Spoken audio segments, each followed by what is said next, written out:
E Alberto, Guarani, campeão da Taça São Paulo pela primeira vez.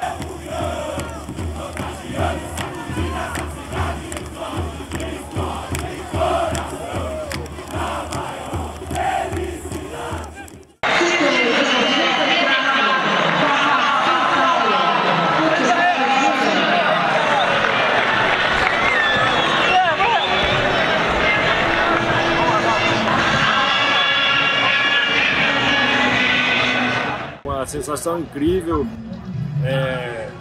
passado aquele dia, né? Hoje a gente vê tudo que representou aquela conquista, não só para a nossa carreira, mas também para a nossa formação, para o Guarani, né? Enfim, agradecer o pessoal aí que fez essa homenagem.